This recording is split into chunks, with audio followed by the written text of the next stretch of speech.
national liberation movements in the colonies. You have learned in the 8th and ninth classes about colonial rules over America, Africa, Asia continents. Here we are going to discuss about the three countries Nigeria, China and Vietnam. These nations are ruled by Britain and France. Here the map showing that countries of Europe. The European countries almost all over the world were ruled. Even some independent colonies like China also affected with the colonial rule.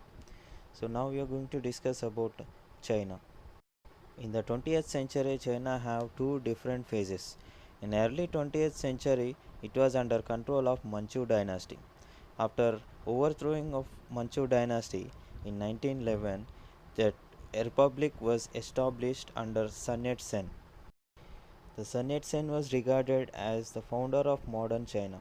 The Sun Yat-sen, he came from poor family and also he studied in missionary schools. He studied medicine, but he was greatly concerned about the fate of China. He studied the problems of China and designed a program of action. His program is called as Three Principles San Min Chui. These principles were nationalism, socialism, and democracy.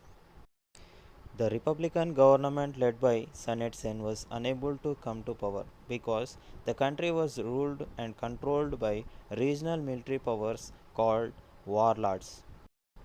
The social and political situation continued to be unstable in China. Especially on 4th May 1919, people demonstrated in Beijing to protest against the decisions of the Versailles Peace Conference. Even though China was an ally of the victorious side led by Britain in the World War, it did not get back the territories taken away by Japan. This protest turned into a movement called May 4th movement. The young Chinese people wanted to fight both against old traditional practices against foreign powers. Here, many social evils were found in China, especially the foot binding, a cruel practice of not allowing women to have fully grown feet. And also, they demanded for equality in marriages, and economic development to end poverty. They also advocated many changes in society, such as use of simple language and script, abolishing the subordination of women.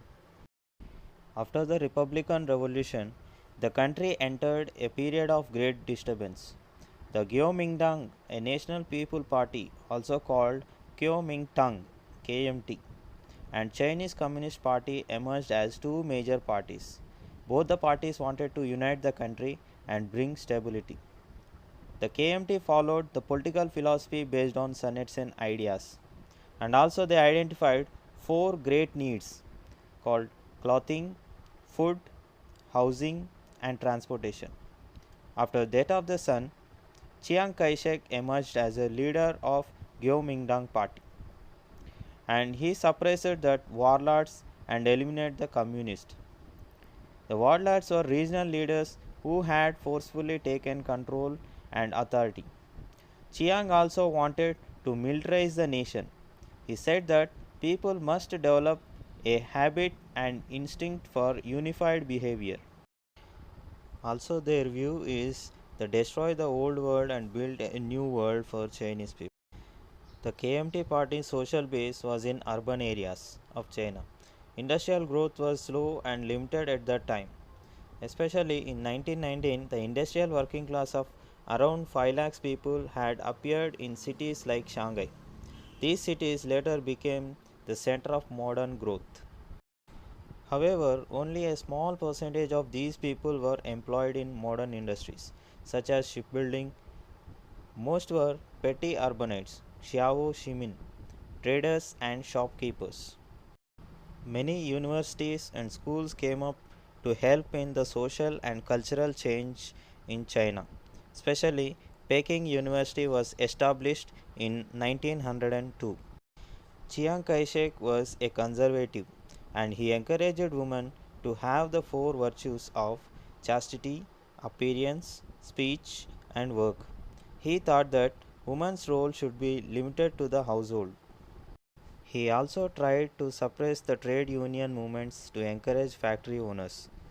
And also, he failed to unite the country because of its narrow social base and limited political vision.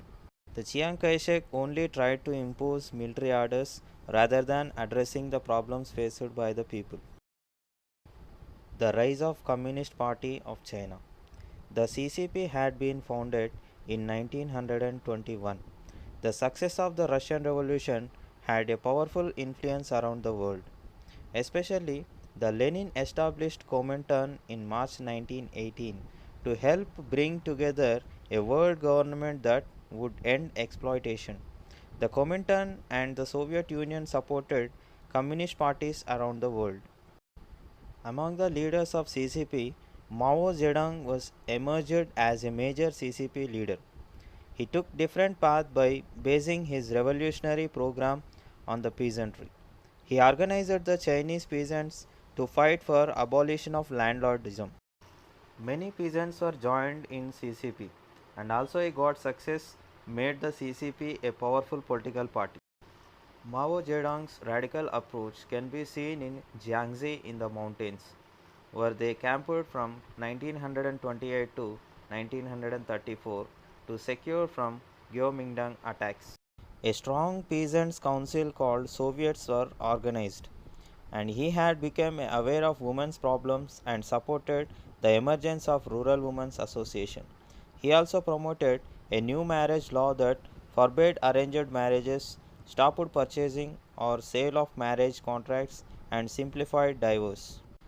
The Communist Soviet Party was forced to find another base for themselves because the Kuomintang blockade. They went on a long march in 1934 to 35, which was a grueling and difficult journey of 6,000 miles to Shaanxi. They set up their new base in Yan'an. Japan attacked and occupied much of China between 1937 to 1945. After this, the economy of China was destroyed and rural China faced two crises. One is ecological with soil exhaustion, deforestation and floods, and the second socio-economic and caused by exploitation through the land tenure system, indebtedness and primitive technology and poor communications. The Japan was tried to impose a cruel colonial military rule over China. This had a disastrous impact on the Chinese society and economy. Both the Kuomintang and CCP now tried to join together to fight Japanese occupation. After the surrender of Japan to the US in August 1945, Kuomintang and CCP fought a war for control over China. Eventually, CCP was successful in establishing its rule over mainland of China, while Kuomintang was forced to set up its government on the island of Taiwan. The People's Republic of China government was established in 1949. It was based on the principles of New Democracy. This new principle was an association of all social classes who were opposed to landlordism and imperialism. Important areas of the economy were put under government control. Once in power, the CCP started large-scale land reform measures. They took away the land of landlords and distributing them among poor peasants. The new government also managed to enact laws to protect women, their rights and abolition of polygamy. This enabled women to assume new roles and enjoy equal status as men in various fields. The land reforms were launched in 1950. After 2 years, many peasants' associations were formed, and the major steps were a class identification of all the people living in the villages, followed by the confiscation and redistribution of landlord, land, and other productive properties.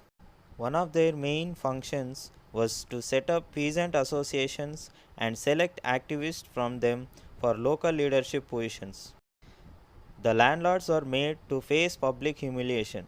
A large number of members of this class were also executed and these trials, perhaps 10 to 20 lakh individuals.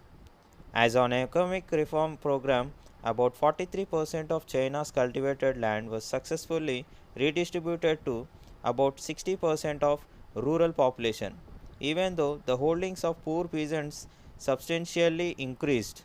At the same time, the production of China also increased rapidly. The old elite had to lose its economic assets and power while a new elite class of village people emerged from poor and middle class. The most scholars agree that the success of the land reforms and universalization of education in initial years of the revolution formed a solid basis for future development of China. The CCP rule gradually established a single party rule in which the supreme leaders or chairman was all powerful. All opposition activities were disallowed.